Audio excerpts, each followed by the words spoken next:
Osiyo, it's how we say hello in Cherokee. I'm your host, Jen Lauren, at Marcoma Gym in Tahlequah, Oklahoma.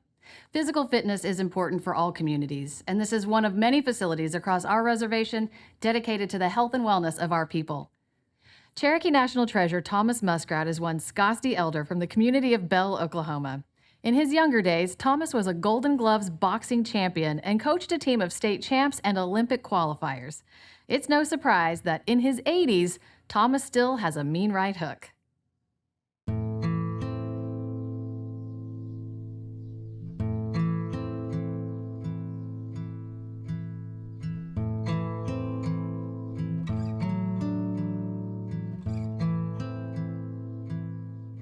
My name is Thomas Muskrat, and I'm 84 years old from Bell, Oklahoma. I have felt as an Indian, and I've been called Indian all my life. I have never changed.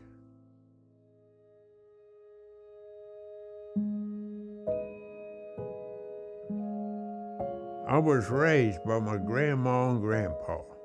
Luckiest person in the world, if I'd known it. My daddy was in the Navy in World War II. I was big enough to remember, and my brother was a baby. And my mother, she had a man with her. The house that we was living in had shutters on the windows. And they went around, shut all those shutters, and she just walks out with the man. And it was dark.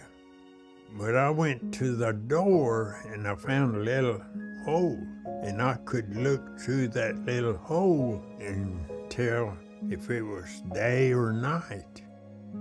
It must have been maybe a couple days, might have been 3 days, but somebody come knocking on the door. They were hollering in Cherokee, and just as soon as I heard his voice, I knew who it was, and boy, we come out of there. He picked us both up, same time, just picked us up. That was my grandpa, and my grandma was outside. He told her, "They're here." My grandma and my grandpa taught me a lot of Indian ways. I was very, very lucky for my grandparents to adopt me. Boxing was my number one thing. My dad boxed in the Navy, and my uncle was a boxer in the Marines. What really made me want to box was I would get angry. I got very mean there for a while, I guess, and people were scared of me. I just trained myself. But my dad, when he got out of the Navy, he'd work with me. I hadn't never been in a ring or nothing, but my dad built me a ring.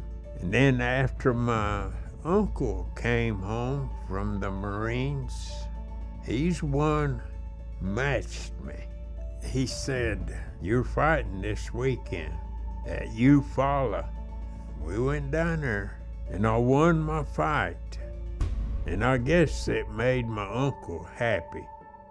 After it was over, we were walking out of the building. There was a lake out there, and the lights were shining in the water. It looked pretty. And he said, "That's the way it looks. Madison Square Garden. One of these years, me and you gonna be walking out of there." And that just put power in me. Every fight I had, I was fighting for him, because me and him was gonna walk out of Madison Square Garden, and I was gonna be the champion. My next fight come up, and the manager said, "You're gonna get to fight in Tulsa, and you'll be on TV." Boy, I was happy because I was going to get to fight right here in Tulsa.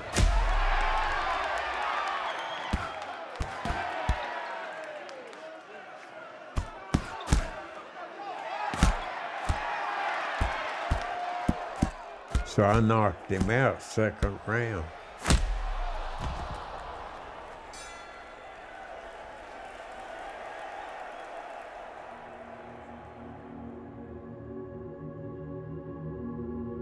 After it was over, the manager came to me and said, I got you a present. Pulled out an envelope, and I opened it and looked, them's bus tickets. You gonna get to go home. All this time I was thinking, boy, Granny's gonna hug me, give me that tight hug, 'cause we hadn't seen each other in a while. She said, well, you finally made it home. She took her apron off, laid it over the kitchen chair, and here she come. I just shut my eyes, but I heard a little thump. She had her hands together on her knees, looking up at me, and she said, Tom, please quit what you're doing. And I never did get that hug. Well, that kind of bothered me. I mean, that was just like taking a good shot in the jaw. In my mind, I was going to be the champion, world's champion. Well, Monday morning come, I got on the big bus again, going to Tulsa. I just thinking, this lady has raised me, and I'm going to quit for her. So I did.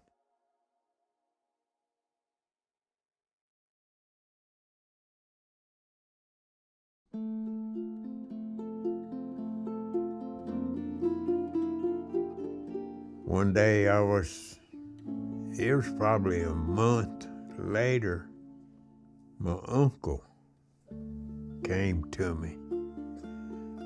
He said, Tom, you're sick. You're bad sick.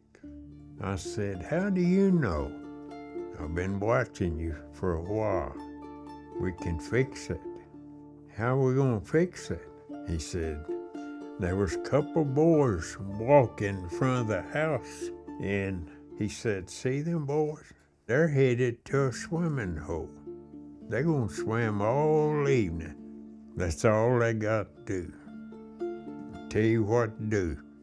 Go to this school when they have a board meeting and ask for that gym to use and train those boys, coach them. Well, we got everything settled. I said, okay, boys, this is what I'm gonna tell you. I'm not a babysitter. I ain't got time to be a babysitter. And if you go to hurting, I'm not a doctor. I don't know what's hurting you. And I said, I'm not a welfare either. So, in the morning, when you get out of that bed, you tell yourself, today, we're gonna start training to be a boxer. Because when that guy crosses between them ropes, he's coming to whip you. But you're gonna be a little bit tougher than him. You're gonna whip him. So you're gonna have to work hard and do what I tell you to do. We started training. I mean, there was all Indian boys, all of them from right in this community. Well, we got traveling. They were all fighting. And I mean, they seen the world. They fought every state round. They won the 4 state champions, and we just kept it going. To Junior Olympics, we was going everywhere. We fought overseas. We fought Army bases here. Well, it went on and on, just fighting and fighting. Every weekend we was gone. But we had all this big crowd following us. And I mean, they were following these guys. We're well known, Bell boxing team. I had guys picked for United States Olympics. 4 of them. And I had to take the Olympics boys to Spring, Colorado, and take them up there and to meet the AAU president. And they talked to him.